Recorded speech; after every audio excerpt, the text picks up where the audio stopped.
விண்வெளி ஆர்வலரும் அண்ணா பல்கலைக்கழக பேராசிரியருமான கவியரசு இணைப்பில் இணைகிறார். வணக்கம் கவியரசு, இணைப்பில் இணைந்தமைக்கு மிக்க நன்றி. இப்போ 10:35க்கு இந்திய மணிப்படி பிரிஞ்சிருக்கு சர்வதேச விண்வெளி ஆய்வு மையத்திலிருந்து இந்த விண்கலம்.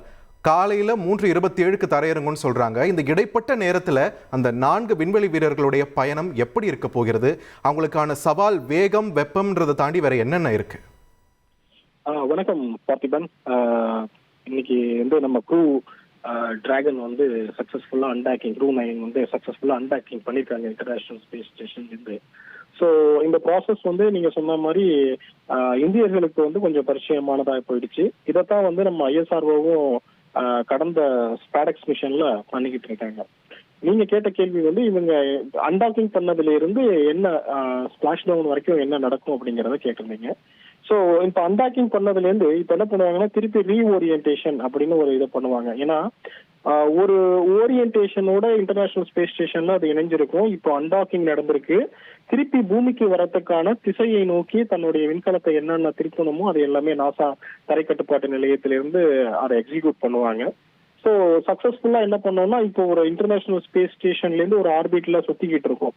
ஸோ அந்த ஆர்பிட்டை படிப்படியா இப்போ நம்ம கம்மி பண்ணணும். ஏன்னா ஆர்பிட்டை கம்மி பண்ணதான் நம்மளுடைய உயரம் கம்மியாகும்.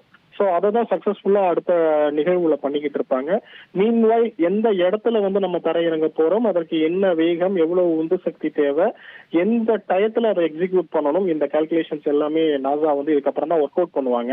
ஆல்ரெடி ஒரு டென்டேட்டிவா ஒர்க் பண்ணி வச்சிருப்பாங்க. இருந்தாலும் இப்ப இவங்க அன்டாக்கிங் பண்ணதுக்கு அப்புறம் இவங்களுடைய தரவுகள் எங்க இருக்குது, அவங்களுடைய நிலைப்பாடுகள் விண்வெளியில எங்க இருக்குங்கிறத வச்சு ரீகன்ஃபார்ம் பண்ணிப்பாங்க. அதற்கு ஏத்த மாதிரி கமெண்ட்ஸ் எல்லாமே எக்ஸிக்யூட் பண்ணுவாங்க. இதுதான் அடுத்த வர நிகழ்வுல நடக்க போகுது.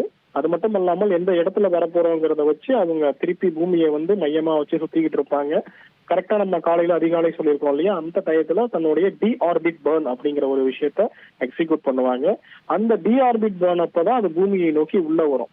இப்ப எல்லாரும் நினைச்சிட்டு இருக்க மாதிரி ஜென்ரலா டி ஆர்பிட் பர்ன் பண்ணிட்டாங்கன்னா பூமிக்கு வந்துடலாமான்னு கேட்டீங்கன்னா கிடையாது. அது எந்த ஆங்கிள் டிஆர்பிட் பண்றோம், எந்த நிலைப்பாடுல டிஆர்பிட் பண்றோம், இந்த விஷயங்கள்லாம் கொஞ்சம் நிறைய இருக்கு. அதை எல்லாத்தையுமே கரெக்டா பண்ணுவாங்க. ஏன்னா அதை கரெக்டா பண்ணலன்னா ஸ்பேஸுக்கே திருப்பி போயிடுவாங்க. அதை கரெக்டான ஆங்கிள், அப்ரோச்சிங் ஆங்கிள் கரெக்டா பண்ணாதான் பூமிக்குள்ள வருவாங்க.